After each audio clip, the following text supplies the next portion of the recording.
Bonjour et bienvenue sur Diagonale TV pour une émission tout à fait inhabituelle aujourd'hui puisqu'on va sortir de l'échiquier. On va pas parler de variantes, on va pas parler de parties d'échecs, on va pas interroger un grand maître international, non, on va parler d'un nouvel invité, c'est le classement Elo, le fameux classement Elo. Comment fonctionne le classement aux échecs, ce fameux classement Elo. Alors, on va voir dans cette émission plusieurs choses intéressantes concernant ce classement, on va regarder tout de suite le menu. Bon, un petit historique d'abord sur son fondateur, Arpad Elo. Puis ensuite, on verra que dans l'histoire du classement, eh bien, ça a changé. Il y avait d'abord ce qu'on appelle une loi normale de calcul. Et puis après, on a une loi qu'on appelle aujourd'hui logistique. On fera un petit topo là-dessus, assez rapide, juste pour que vous ayez une petite idée de ce dont il s'agit. Et savoir que historiquement, ça a donc changé. Que Elo avait proposé une loi normale et qu'on l'a un peu modifiée pour une fonction qui est finalement plus simple, mais qui ne change pas grand-chose à ce qu'avait fait le fondateur. Et ensuite, on verra comment calculer le gain en fonction du Elo et votre calcul de points. Comment vous pouvez calculer des points à partir de la fonction. Vous allez voir, c'est finalement, in fine, assez simple. Et on verra des cas pratiques, concrets. Et vous pourrez, avec une simple calculette, calculer partie après partie, eh bien, les points que vous gagnez ou que vous perdez en fonction de votre résultat. Et en fonction de votre classement, donc Elo, et celui de votre adversaire. Et enfin, on verra des statistiques très intéressantes sur l'ensemble des joueurs classés par la FIDE. On verra plusieurs pays, comment les joueurs sont distribués, c'est-à-dire combien il y a de joueurs par tranche de points Elo. Et aussi, on verra comment les grands maîtres internationaux sont distribués, comment les maîtres internationaux sont distribués dans ce classement Elo, avec des graphiques où on apprendra beaucoup de choses intéressantes. Donc, premier point, un peu d'historique, pour parler donc de notre ami Arpad Elo, fondateur du classement. Donc il est né en 1903 et il est mort en 1992 aux États-Unis. C'est un scientifique et un mathématicien. Il avait aussi d'ailleurs proposé ce classement Elo à la fédération de tennis, qui n'en a pas voulu. Vous savez aujourd'hui que le tennis, c'est le classement qu'on appelle ATP, Association of Tennismen Professionals, c'est l'association des tennismen professionnels. Eh bien, ils n'en ont pas voulu, c'est le jeu d'échecs qu'il a choisi. Alors, c'est pas très étonnant, puisque le jeu d'échecs, on sait qu'il a une dimension scientifique. Alors, on le sait d'ailleurs depuis le XVIIIe siècle, dans la préface du fameux Philidor, l'analyse du jeu d'échecs de Philidor, que vous connaissez un peu maintenant si vous suivez Diagonale TV, avec sa réédition récente. Eh bien, le grand mathématicien Leibniz, lui-même, dans cette préface, eh bien, estime que le jeu d'échecs est tout à fait scientifique, il faut l'approcher de façon scientifique. Donc c'est pas très étonnant qu'un classement extrêmement pointu, mathématique tel que le classement Elo, ait été adopté par les joueurs d'échecs. Alors, en quoi ça consiste exactement? Eh bien, il s'agit, avec le classement Elo, d'avoir un classement, un nombre de points, qui fait que quand on connaît la différence de points, donc c'est ce qui nous intéresse, c'est la différence de points, la différence entre deux joueurs, par exemple un joueur classé 1800 Elo et un joueur classé 2000 Elo, ce qui nous intéresse, c'est qu'ils ont une différence de classement de 200 points. Et bien en fonction de cette différence de classement, on sera en mesure de calculer la probabilité de gain de l'un sur l'autre. Donc si vous voulez, s'ils vont faire par exemple 60% de gain l'un sur l'autre, eh bien on s'attend à ce qu'ils jouent 10 parties, il y en a un qui gagne 6 points et l'autre seulement 4. Eh bien, le classement Elo permet de faire ça. Voilà, donc c'est un classement qui est extrêmement intéressant puisqu'il nous donne immédiatement un rapport de force calculable. Voilà, et ça c'est une grande nouveauté, c'est la grande originalité proposée par Arpad Elo, et jusqu'à lui, on n'avait jamais pensé à faire un classement de cette forme-là. À noter que le classement Elo aujourd'hui est adopté dans quantité d'autres jeux, que ce soit le Go ou d'autres jeux, y compris sur des jeux où on ne s'attend pas à le trouver, notamment sur Internet. Beaucoup de sites de classement en ligne utilisent le classement Elo avec bonheur. Tout le monde en est très content parce que ça marche très très bien. Alors, qu'est-ce que la loi normale? Alors, c'est une fonction qui a cette tête-là, je ne vous fais pas le détail. C'est ce qu'on appelle aussi la loi des grands nombres. Bon, si ça vous intéresse, il faut faire des maths, il faut étudier l'histoire de ça. On ne va pas étudier cette fonction en détail, simplement on verra quand même graphiquement à quoi ça ressemble. C'est la loi normale. Alors, faut savoir que donc ça a changé, ça a été modifié au cours du temps. Donc au départ, c'était bien cette loi-là qui était utilisée telle que proposée par Elo, Arpad Elo, donc le mathématicien fondateur du classement. Et maintenant, on utilise une loi qui s'appelle logistique et qui a cette forme-là. Mais vous allez voir qu'en pratique, elles sont très proches les deux. Vous allez voir qu'en fait, il n'y a pas de grande différence. Si ce n'est peut-être que d'ailleurs cette loi logistique est plus simple à calculer que celle-là. En pratique, vous allez voir que le calcul est in fine assez simple, c'est pas très compliqué, et on peut calculer son classement presque à la main. Il faut quand même une petite calculatrice parce qu'il y a une petite fonction un tout petit peu compliquée, mais pas tant que ça. Et on va comparer les deux aussi. Voilà, alors on regarde à quoi ça ressemble. Voilà la loi normale, donc vous voyez, hein, c'est une courbe en cloche, hein, tout à fait standard. Hein. Voilà, alors ça veut dire quoi en fait? Ça veut dire qu'on s'attend à ce que les joueurs soient répartis, si vous voulez, selon cette répartition-là. Alors c'est ce qu'on verra, on verra si les joueurs fidés sont bien répartis selon ce type de fonction. On va voir ça. Alors ça c'est la loi normale. Et alors regardez la loi logistique, vous allez voir, vous allez être un peu déçus, c'est la même. Hein. Voilà, elle est juste un tout petit peu plus comprimée au centre, mais en gros, vous voyez bien que la différence est très faible. On peut même comparer les deux. Alors si vous le faites à la main, attention, parce qu'il faut normaliser les variances. Hein. Ça veut dire qu'en fait, bon, il y a des petits paramètres qu'il faut juste faire un peu attention pour qu'on puisse les comparer et les mettre sur le même graphique, mais grosso modo ça donne ça. Vous voyez qu'à peu près c'est à peu près les mêmes. En bleu on voit la loi normale et dessus la loi logistique. Vous voyez, bon, la différence elle est vraiment, hein, c'est vraiment à la limite. Hein, simplement, effectivement, il y a un petit tassement au centre. Bon, enfin, plus de rouge au centre. Donc, la logistique est plus aiguë ici et un peu moins sur les côtés. Bon, ça fait pas une différence très notable. C'est pas très intéressant. Alors, maintenant, on va voir comment calculer la probabilité de gain en fonction du Elo. Alors ça, c'est intéressant. Alors, la loi logistique, telle qu'on l'a vu tout à l'heure, on avait sa densité de probabilité. Mais ça nous intéresse pas trop. Ce qu'on veut, c'est pouvoir calculer donc le pourcentage de gain en fonction de la différence de classement. Alors, la différence de classement dans cette formule, ici, on l'appelle grand D. Facile, D. Par exemple, je suis classé 1800 Elo, l'adversaire est classé 2000 Elo, et bien la différence, ça sera moins 200. 1800 moins 2000, ça fait un nombre négatif, ça sera moins 200. Et il faut remplacer dans cette formule D par moins 200. Alors vous voyez que c'est assez simple, au final c'est 1 divisé par 1 plus 10 puissance, moins, il y a un signe moins, attention ici, la différence de classement divisé par 400. Donc ça veut dire qu'une différence de classement de 400 points Elo fait que ce petit rapport là, D sur 400, vaudra 1. On va en parler juste ici. Exemple de calcul, donc imaginons deux joueurs qui ont 400 points de différence. Donc par exemple, un joueur qui a 2000 joue face à un joueur qui a 2400. Donc celui qui a 2400 pour lui, la différence avec l'autre joueur c'est 400 points. Il regarde sa probabilité de gain.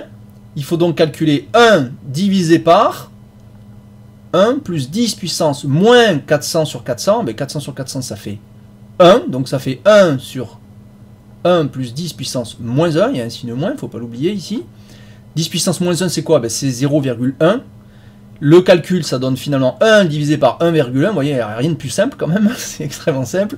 Et au final, ça lui donne 90% de chance. Voilà. Alors, si on avait calculé depuis celui qui avait 2000 Elo, lui, 2000 moins 2400, il aurait eu moins 400 ici. On fait le même calcul, moins et moins ça donnerait plus, donc ça donnerait 1 divisé par 1 plus 10 puissance 1, donc ça ferait 1 sur 11, et on calculerait, ça ferait quasiment 10%, c'est-à-dire ici, ce qui manque à 90 pour atteindre 100. C'est normal, si l'un a 90% de chance de gain, il faut s'attendre à ce que l'autre ait simplement 10. Hein, voilà, donc ces fonctions ont des propriétés, bien entendu, de symétrie. Si la différence de classement entre deux joueurs, par exemple deux joueurs à 1800, l'un est 1800, l'autre est 1800 aussi. Donc ça fait 0. Quelle est la probabilité? Eh bien, on fait le calcul. 1 divisé par 1 plus 10 puissance moins 0 sur 400. Ben, 0 divisé par quelque chose, ça fait toujours 0. Le moins, ça ne joue pas non plus. Donc ça fait 1 divisé par 1 plus 10 puissance 0. 10 puissance 0, c'est 1.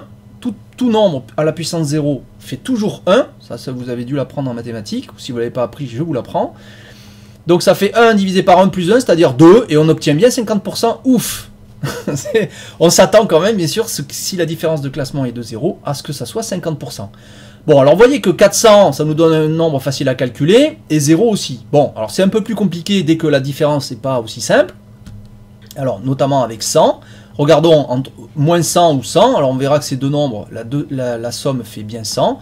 Eh bien, 10 puissance moins 100 sur 400, quand il y a moins et moins, ça fait plus. 100 sur 400, ça fait 1 quart, donc ça fait 1 divisé par 1 plus 10 puissance 1 quart. Alors ça, vous ne pouvez pas le calculer de tête, personne ne peut le faire. Il vous faut une calculatrice, là, pour faire 10 puissance 1 quart. 1 quart, c'est aussi 0,25. Vous faites 10 puissance 0,25, et vous obtiendrez donc 1 divisé par 1 plus 1,778. Vous pouvez vous arrêter à 3 chiffres, hein, ça suffit largement. Et on obtient 36%. Donc si vous avez 100 points de moins que votre adversaire, attendez-vous à faire 36% des points en moyenne. Voilà, si vous faites donc 20 parties contre des joueurs classés 100 points de plus que vous, attendez-vous à faire 36% des points, c'est-à-dire moins de 8 points sur 20 par exemple. Voilà. Sur 20 parties, ça fera moins de 8 points. Et si vous avez 100 points de plus, eh bien, vous refaites le calcul, et miracle, ça fait bien le complémentaire de 36, ça fait bien 64%. 64 et 36, ça fait bien 100%, heureusement. Hein, donc, amusez-vous à faire ces calculs pour n'importe quelle différence de points, et vous aurez le pourcentage. Bon, très bien. Maintenant, regardons à quoi ressemble cette fonction, qui n'est pas la fonction de répartition logique, enfin de densité qu'on a vu tout à l'heure, c'est la fonction de points. Les 50% sont atteints ici pour le 0 est là, ici, donc cette barre correspond à 50%, et évidemment, plus vous avez d'écart avec l'adversaire, plus vous tendez vers 100% de possibilités. Donc vous voyez, la courbe, elle fait ça. Voilà, donc ici, ça veut dire quoi? Ça veut dire que vous avez un classement très négatif par rapport à l'adversaire, ça veut dire que vous êtes très en dessous de l'adversaire, et donc votre probabilité tend vers 0. Exemple, vous jouez contre un joueur qui a plus de 500 points que vous, eh bien, on s'attend à ce que vous perdiez la partie quasiment à chaque fois. Alors en pratique, comment on calcule les points? Parce que c'est bien, là on a calculé la probabilité de gain, mais nous en pratique, ce qu'on veut faire, c'est je vais jouer une partie, bon, comment je peux savoir combien de points je vais gagner ou je vais perdre? Alors le classement, il suit la règle suivante. Votre ancien classement, c'est votre Elo à l'étape précédente, Elo de n, et le nouveau classement, c'est Elo n plus 1. Alors le n plus 1, ça sera le Elo précédent, plus cette petite formule-là, c'est très simple. K, c'est un facteur qui, lui, n'est pas lié à la formule qu'on a vue là. Il vaut soit 40 pour un nouveau joueur, soit 20 pour un joueur confirmé, c'est-à-dire un joueur qui a joué plus de 30 parties. Et enfin, 10 pour les joueurs dont le Elo est supérieur à 2400. En général, c'est des joueurs qui ont joué plus de 30 parties, on n'atteint pas 2400 par hasard. Comme ça, quand on vient d'arriver, hein, il faut un peu de temps, même pour les génies. Donc c'est un peu long. Donc 40, 20 ou 10, voilà, en gros vous avez ces coefficients. Donc pour la majorité des joueurs, ça sera 20, parce que si vous suivez cette émission, eh bien probablement vous êtes un joueur qui a déjà un classement Elo, donc votre classement sera probablement 20. Si vous êtes un grand maître, vous connaissez le classement Elo, vous n'avez pas besoin de ce que je vous explique. Et alors vous pouvez aussi être un nouveau joueur qui a envie de jouer des tournois. Dans ce cas-là, vous aurez un K qui vaut 40 tant que vous n'avez pas joué 30 parties officielles. Bon, donc ça c'est un coefficient qui n'est pas très intéressant pour le calcul, disons, théorique, enfin, il faut le connaître, mais c'est pas difficile, il est donné par la FIDE, on ne peut pas le deviner, celui-là. Et ici, ce coefficient, on le multiplie par quoi? Par le résultat que vous allez faire, moins le résultat attendu, c'est-à-dire la fameuse probabilité de gain, qui dépend de la différence entre votre classement et celui de l'adversaire. D'accord? Donc, par exemple, si votre différence de classement c'est 0, on a vu que cette fonction vaudra 50%, c'est-à-dire 0,5. Donc le résultat attendu, c'est 0,5. Si vous faites 0,5 moins 0,5, ça fera 0, et votre classement, il ne bougera pas. Le nouveau est égal à l'ancien, plus k fois 0, c'est-à-dire 0, ça ne changera pas.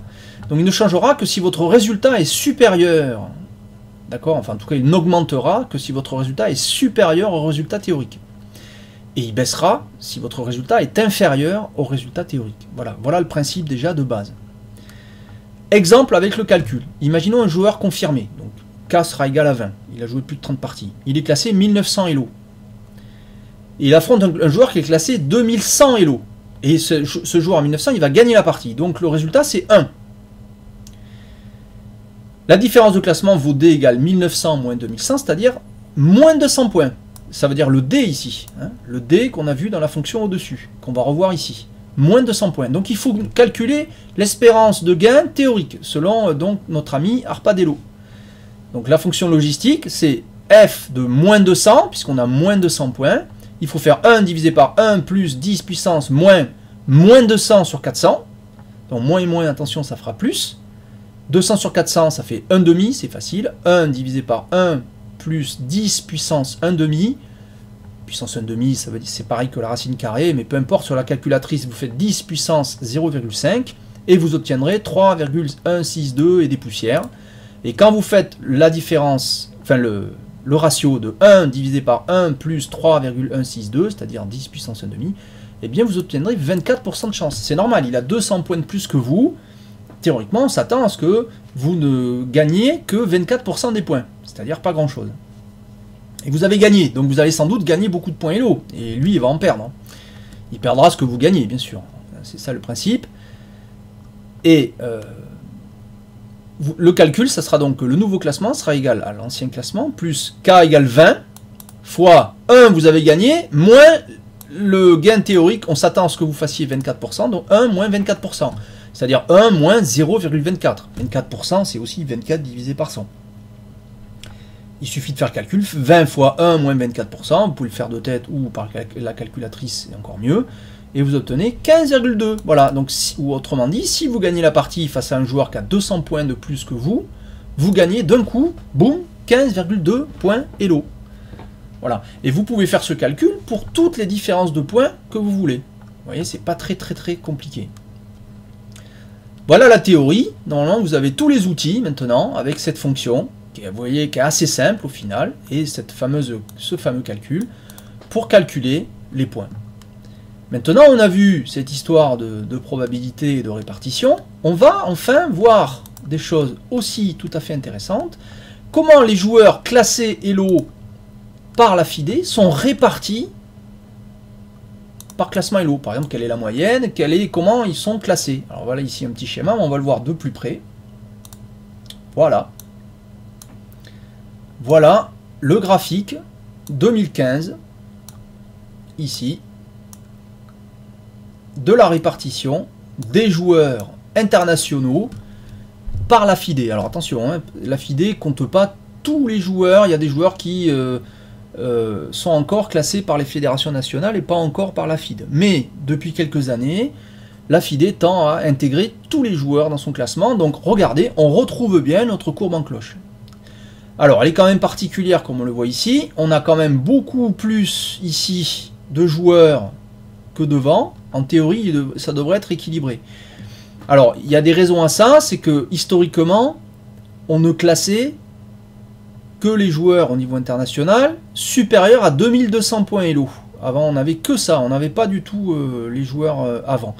Donc du coup, le temps que les nouveaux classés rencontrent les anciens classés et que tout ça se tasse, il va se passer du temps. Ça, c'est un premier point. Puis plus tard, dans le temps, c'était plus 2200 la limite d'entrée dans le classement international, c'est passé à 2000. Donc on se retrouve à 2000 ici avec un pic. On a un petit pic là, qui n'est pas tout à fait normal si on avait une belle loi statistique. Mais c'est dû au fait que le 2200, avant il était là le pic, on avait un pic à 2200, maintenant il est passé à 2000. Pareil, donc c'est dû au fait qu'on a intégré maintenant des nouveaux joueurs qui n'ont pas eu le temps encore de faire suffisamment de parties face donc aux joueurs qui sont là depuis plus longtemps dans le classement international. Donc il y a une petite discontinuité, mais c'est dû à des raisons essentiellement historiques. Sinon à part ça, on a bien une belle courbe logistique à peu près, si vous voulez, tasser. Alors à noter qu'il y a 204 779 joueurs classés, ce qui est quand même pas mal. Hein. Alors il y a des actifs et des non actifs, hein. Ils ne sont pas forcément tous actifs. Voilà. Donc on va voir maintenant d'autres éléments intéressants. Alors la moyenne ici quand même, hein, c'est que, c'est intéressant à noter, que la moyenne se trouve maintenant aux alentours de 1950. Voilà, 1950-2000. La moyenne des joueurs internationaux, c'est-à-dire le sommet de notre courbe ici, hein, se retrouve aux alentours de 1900, par là, à peu près 1900. Voilà. Je n'ai pas fait la moyenne exacte, hein, surtout que ça va changer un petit peu dans le temps, année après année, mais en gros, aujourd'hui, c'est aux alentours de 1900. Ici, on a donc les débutants qui débutent à 1000 Elo. Hein. Voilà, les joueurs les plus bas classés sont aux alentours de 1000 Elo. Hein, et ça monte progressivement, puis ça redescend progressivement. Hein. Alors, à noter ici qu'on ne voit pas du tout les tout meilleurs mondiaux, parce que là, ici on a quand même une hauteur ici à 14 000 points. Hein. Enfin 14 000 joueurs hein, ici, au top, entre 12 et 14 000 joueurs ici. Hein, et on est par tranche de 50 points Elo. Hein. Voilà, c'est-à-dire qu'en bas, chaque barre ici représente le nombre de joueurs, par exemple ici, pour cette barre-là, vraiment qui est vraiment au milieu, qui sont classés entre 1900 et 1950. Voilà. Donc il y en a environ 13 000. Voilà. Et il y en a 13 000 pour ceux qui sont entre 1850 et 1900, et aussi 13 000 entre 1950 et 2000. Voilà, tout ça c'est aux alentours de 13 000, vous voyez, donc voilà. On a une belle courbe logistique. Hein. Voilà. Alors maintenant, alors c'est les mêmes abscisses en bas, hein, j'ai rien changé pour l'axe du bas de façon à ce qu'on puisse y voir clair. Regardez la précédente et regardez la nouvelle.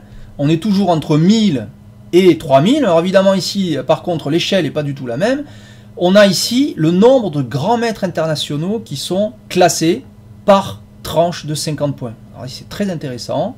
C'est aussi, on voit bien, une courbe logistique. Alors pour qu'elle soit plus fine, il aurait fallu que je change et pas faire de 50 en 50, mais de 10 en 10. Mais bon, c'est pas très intéressant à faire, évidemment. Alors moins les joueurs sont nombreux, et plus la courbe semble bien sûr resserrée vers le centre. C'est normal, c'est là qu'il y en a le plus. Il y a environ 1479 hein, donc, grands maîtres internationaux classés, hein, donc environ 1480, quoi, 1500. Alors, il y en a des actifs et des non-actifs, là aussi. Moi, j'ai pris la liste complète hein, donnée par la FIDE, des classements. Je n'ai pas vérifié s'ils étaient actifs ou pas. Mais ça nous donne une bonne idée du nombre de grands maîtres actifs dans le monde, quand même. Hein, 1480, voilà. Classés, en tout cas, ceux qui sont classés. Et la moyenne, alors ça, c'est très intéressant à noter.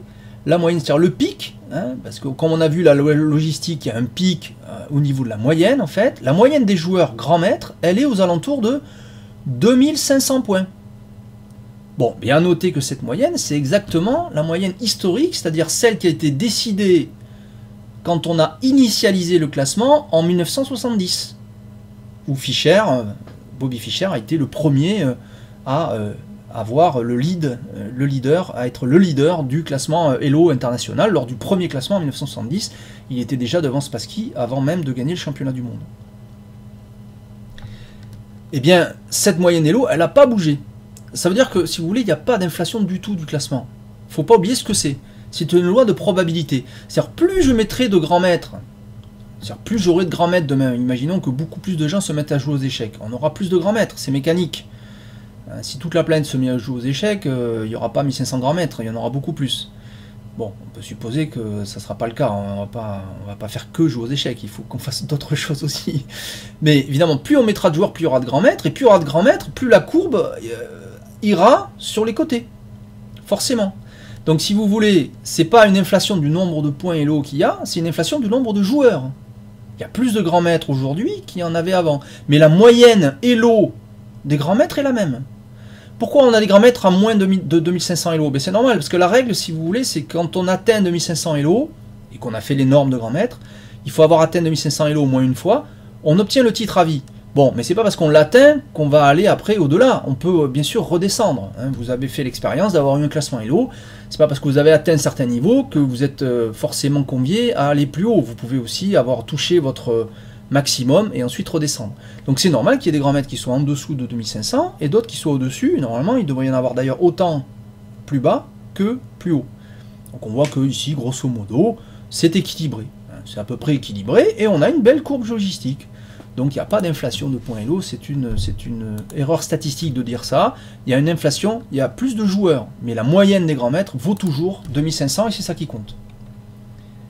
Voilà, alors, suivant, maintenant les maîtres internationaux, ça c'est intéressant. Eh bien, regardez, alors, la courbe est un peu différente. On a quand même une loi logistique ici, on la voit. Alors, par contre, la différence, c'est que la moyenne est bien sûr plus basse. Et on a toujours une moyenne, ici, ben, la moyenne est sans doute entre ces deux pics, et ces deux pics, c'est entre 2350 et 2450, donc c'est bien aux alentours de 2400 points Elo. Voilà. Et bien, pour être maître international, il faut atteindre 2400 points Elo, c'est pas très étonnant non plus. Donc là, pareil, il n'y a pas d'inflation, par contre, il y a plus de mètres. Vous voyez qu'il y avait 1500 environ grands mètres, là on est à 3400 mètres. Voilà. 1480 grands mètres, exactement 1479, et ici 3401 mètres internationaux dans le monde. Voilà. Donc avec une moyenne Elo toujours à 2400 points et une loi logistique. Voilà. Alors comme ils ne sont pas très nombreux, évidemment par rapport aux 204 000 joueurs classés dans le monde, eh bien oui, bien entendu, La loi logistique, elle apparaît peu, parce que là, j'ai en plus pris un pas de 50 points Elo. Alors, si je prenais un pas plus petit, de 10 points Elo, par exemple, je verrais une courbe un peu plus lisse, hein, bien sûr. Voilà. Là, c'est parce que j'ai pris de 50 points en 50 points, donc c'est un peu plus tronçonné, si vous voulez, en visuel. Voilà. Alors, ça c'est très intéressant maintenant, on va voir quelques fédérations. Là aussi, on apprend beaucoup de choses. Il y a 14 717 Français classés internationaux au classement Elo. 14 717. Alors, regardez la courbe. Alors, c'est une logistique, on voit bien à peu près, hein, mais alors vraiment, faut quand même la chercher, parce que, vous voyez, bon, il y a quand même un pic, avec une montée à gauche, une descente à droite. À noter qu'ici, on a un décrochage. Bon, eh bien, c'est aux alentours de 2000, donc c'est lié, pareil, au fait que maintenant la FIDE intègre les moins de 2000, donc forcément on a ici un afflux de nouveaux joueurs qui jusqu'ici n'entraient pas dans le classement international. Donc ça va se lisser au cours du temps, hein, c'est pas quelque chose qui va durer ça. D'ici quelques années, théoriquement, ce truc-là devrait se lisser. Ça peut prendre beaucoup de temps, ça peut prendre 10 ans. Hein. Ça va pas forcément se faire en 6 mois. Il faut le temps que les parties se fassent et que tout ça se tasse. A noter que la moyenne semble se positionner à ces alentours-là, ici, voilà, donc c'est-à-dire aux alentours de, pour la France, donc ça c'est intéressant à noter, 1700 Elo. Voilà, entre 1700 et 1750 Elo, là, la moyenne des joueurs classés français, pour 14 717 classés français. Voilà, donc, intéressant à savoir pour la France. Les Russes, ah mais c'est intéressant la Russie, hein, j'ai pris quelques fédérations intéressantes. Alors, ils sont plus nombreux, ils ne sont pas 14 700, ils sont 20 276, donc plutôt 20 000, donc ouais, ça fait beaucoup plus. Pareil, on voit bien ici une montée avec une chute ici, pareil, parce que, toujours pareil, la FIDE vient d'intégrer ces nouveaux joueurs, et c'est bien aux alentours de 2000 que ça se passe. Ici, on voit bien qu'il y a un décrochage ici, là, et puis il y en a un deuxième par là. Ça, c'est l'ancien décrochage, on est à 2002, et là, c'est le nouveau à 2000. Donc, un premier décrochage, un deuxième décrochage. Ça va se lisser dans le temps. Ils sont quand même beaucoup plus nombreux. C'est la fédération la plus nombreuse. Où ils sont les plus nombreux. Et la moyenne Elo des Russes est plus forte que les Français. Les Français donc 1700. Là on est plutôt aux alentours de, en termes de moyenne, quelque chose qui doit tourner autour de 2050. Voilà. 2050 Elo pour les Russes. Donc ils sont quand même 300 points au-dessus des Français. Ils sont plus forts. Mais ça on le savait. En moyenne, hein, bien sûr, en moyenne. Les Américains, alors les Américains, première chose à noter, ils ne sont pas nombreux, du tout. 3800 joueurs, c'est vraiment peu, hein, quand on voit le nombre de joueurs classés, ne serait-ce que français, alors que les Américains sont plus nombreux en termes de population générale, hein, mais en tant que joueurs d'échecs, classés FIDE, c'est pas beaucoup. Alors 3809 Américains seulement, hein, c'est pas énorme, donc ça fait une logistique plus ramassée, puisque vous voyez que enfin, ici l'échelle est plus petite, hein. Et la moyenne Elo des Américains est aux alentours, par contre, ici on voit bien, de 2050 points. Voilà, hein, c'est aux alentours de ce pic-là que ça se passe. 2050 points, donc c'est plutôt une fédération où la moyenne approche celle des Russes, mais avec beaucoup moins de joueurs. Donc s'il y a un afflux, vous imaginez la situation, c'est exactement ça qui s'est passé pour les autres fédérations. Si vous avez un afflux de nouveaux Américains qui vont arriver, imaginons qu'ils soient 15 000, ben ça veut dire qu'il y en aurait presque 12 000 de plus, ou 11 000 de plus, hein, puisqu'ils sont pas loin de 4 000 ici. Imaginez 11 000 nouveaux Américains qui arrivent d'un coup, ben ça ne sera pas des joueurs qui sont du côté fort ici, ça sera des joueurs plutôt débutants, plutôt des joueurs de clubs de niveau, je dirais, standard français, donc ça ferait baisser un peu leur moyenne vers la gauche. Voilà, au lieu d'être à 2050 de moyenne de joueurs classés, sans doute ça descendrait vers les 1900, 1800, voire moins. Voilà, donc c'est difficile à savoir tant que ces joueurs ne sont pas intégrés. Bon, il faut savoir aussi que depuis longtemps, la fédération américaine, mais c'est vrai pas que pour le classement Elo, c'est vrai pour beaucoup de choses aux États-Unis, ils sont quand même assez protectionnistes et ils ont leur propre classement à eux et ils n'ont pas forcément envie de donner des sous à la fédération internationale pour intégrer leurs joueurs au classement FIDE. Mais ça viendra sans doute. Ensuite, l'Allemagne, très intéressant l'Allemagne aussi, puisqu'ils sont extrêmement nombreux, regardez, presque 20 000 comme les Russes, 19 302, donc plus que les Français, pas beaucoup plus. En proportion de la population, il y a 80 millions d'habitants en Allemagne contre 64 millions en France, Donc c'est à peu près pareil en proportion de la population qu'en France. Par contre, au niveau, regardez la courbe, bon, il y a toujours cette chute ici à 2000 et à 2002, hein, donc due à l'historique. Hein. Encore une fois, je le rappelle, hein, avant c'était que les au-dessus de 2002 qui étaient classés internationaux, puis c'est passé à 2000, et maintenant seulement, depuis quelques années à peine, hein, 4-5 ans, peut-être un peu plus, mais quelques années, la FIDE commence à intégrer les joueurs de tout niveau, jusqu'à 1000 points Elo, voilà. Eh bien, mis à part cette remarque qui revient souvent, eh bien, la moyenne Elo des Allemands est intéressante à connaître, donc elle correspond à ce pic ici, hein, bien sûr, c'est la loi logistique, donc la moyenne est centrée, et c'est aux alentours de 2000 Elo, voilà. Donc voilà un pays qui, en termes de moyenne, rejoint les Russes, à la fois en termes aussi de quantité et de moyenne, c'est une très forte nation échiquienne. Les Anglais, alors pareil que les Américains, ils ne sont pas nombreux, 2377 Anglais classés FIDE, vous voyez. Donc là aussi, ils ont un classement à eux, assez, je ne sais même pas si c'est pas spécial leur classement anglais. Bon, peu importe, donc ils n'ont pas forcément pris l'habitude ou l'envie, ou ils n'ont pas eu l'envie de s'intégrer au classement international, donc ils sont dans une situation de joueurs internationaux pas très nombreux, et donc on retrouve donc toujours ce centrage, avec une loi un peu tronquée quand même, il y a plus de nouveaux joueurs quand même, hein. On voit bien un afflux à gauche par rapport à ce qui est à droite, c'est pas symétrique, donc ça c'est parce qu'il y a un afflux de nouveaux joueurs, et la moyenne est aux alentours de 2000-2050. Bon, c'est pas significatif, c'est comme les Américains, puisqu'ils ne sont pas aussi nombreux qu'on pourrait s'attendre à ce qu'ils soient en proportion de leur population. Les Espagnols, alors les Espagnols c'est intéressant, ils sont 16 186, c'est-à-dire plus nombreux que les Français, alors que l'Espagne est un pays moins peuplé que la France. L'Espagne c'est 45 millions, nous 64 millions en France. Donc s'ils sont plus nombreux classés FIDE en Espagne, c'est que bien entendu l'afición para el ajedrez, hein, l'intérêt pour le jeu d'échecs en Espagne est beaucoup plus grand qu'en France. Il y a une historique plus long, plus large. Hein.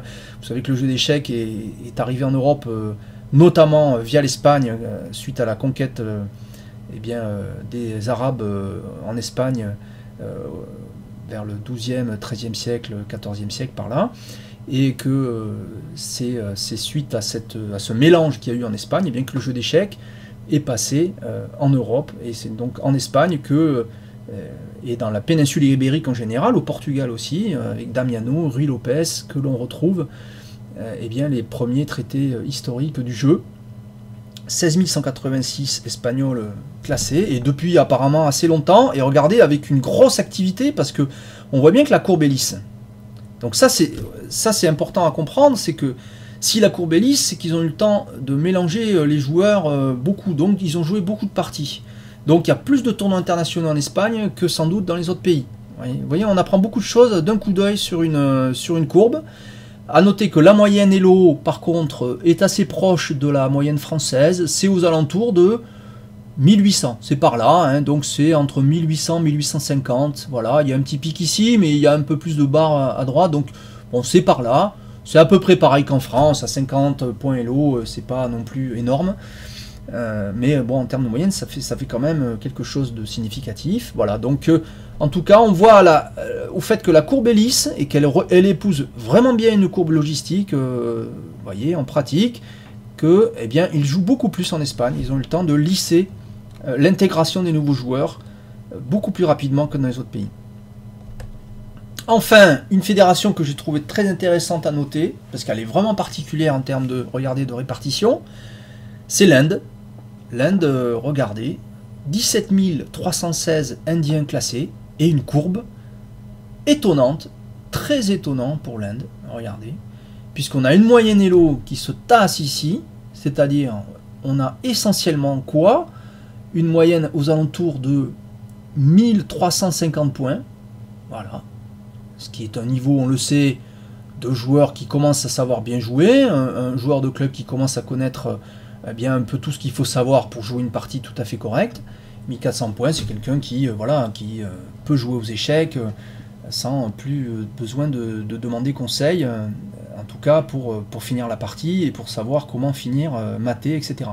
Voilà. Bon, donc ça veut dire quoi cette courbe? Ça veut dire que les Indiens démarrent en fait. Ça veut dire que les Indiens, ça fait peu de temps que l'Inde s'est mise à jouer aux échecs de façon importante, et c'est sans doute, bien entendu, suite au parcours extraordinaire de Vishy Anand au championnat du monde, et aussi, bien entendu, de Humpy Koneru, puisque donc avec Humpy Koneru et Vishy Anand, ils ont en Inde deux fers de lance exceptionnels, bien entendu.